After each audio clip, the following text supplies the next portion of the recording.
Have you ever noticed sometimes the hardest part of cooking isn't the recipe? It's grating potatoes or carrots or even garlic. A few minutes in and one hand starts getting tired while the other one barely knows what to do. Or maybe you've been excited to make yourself a cup of coffee and then the lid just refuses to open.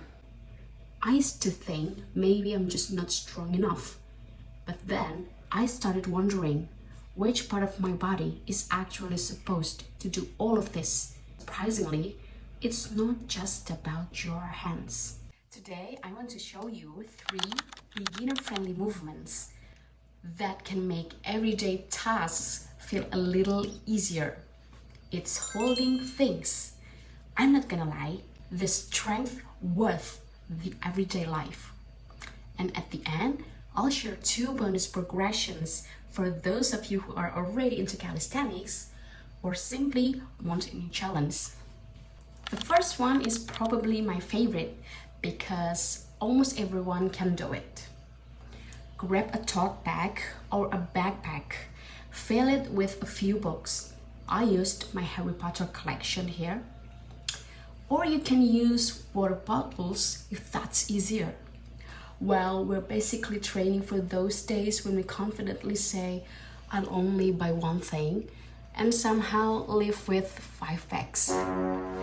Now simply hold it. That's it. I'll start with about 15 to 20 seconds on each hand, rest for around 20 to 30 seconds, then repeat 2 to 3 rounds.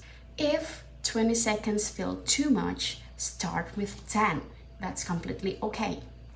You'll probably notice your fingers slowly giving up before the rest of your arm does. And that's exactly what we're training. Maybe next time you carry your groceries, they'll feel just a little bit lighter. The second one is almost free. And chances are you already have everything you need. Just grab a towel, wet it completely, and then wring it out. Switch direction, twist one way, then the other. Or simply squeeze it as hard as you comfortably can. And if you like a little more challenge, fold the towel in half. Now it's thicker, which means your hands have to work a little harder. Honestly, laundry has secretly been grip training all along. By the way, what are we actually training here? It might look like we're only using our fingers, but there's much more happening. Your fingers create the grip. Your forearm generate most of the force. Your wrist helps stabilize everything. And even your shoulders quietly help support the movement. So your whole body is a team. Rarely does just one muscle work alone. This one's perfect if you're like watching a movie, listening to music, or simply taking a break. Just take your book, pinch it using only your thumb and your fingers. No wrapping your whole hand around it. Just pinch and hold. I am probably dancing a little while doing this because honestly, only my fingers need to work. Everything else gets to relax. If these 3 already feel challenging, that's more than enough for today. But if you're curious, let's level things up a little. If you happen to have a pull-up bar, this is where things get a little more challenging. Simply hang, that's all. No pull-up required. I'd recommend trying this after you've built a little grip strength with the first 3 exercises. I remember when I first tried it, it felt really hard. It took me almost a week before it started to feel a little more comfortable. But over time, your fingers will slowly learn to support more of your body weight.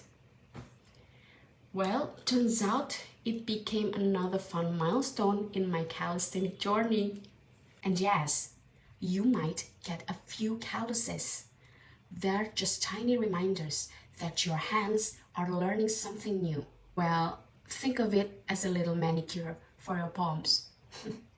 And finally, if you're looking for something a little more advanced, finger push-ups. You don't have to do a full one. Start from your knees if needed.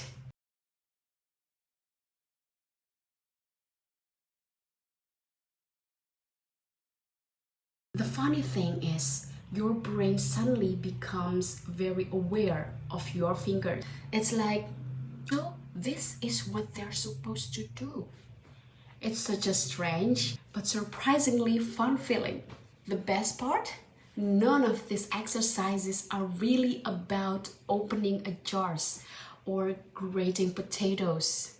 Those are just little bonuses. They're really about making everyday life feel a little easier, because movement isn't only for workouts. It's for cooking dinner, carrying groceries, holding someone's hand, and everything in between. Oh, and if all that potato grating leaves you with a crispy homemade hash brown, I'd say that's a pretty good reward. Thanks for moving with me. I'll share another videos about movement for everyday life in another episodes. So, see you in the next episode of Slowly Femala. Bye!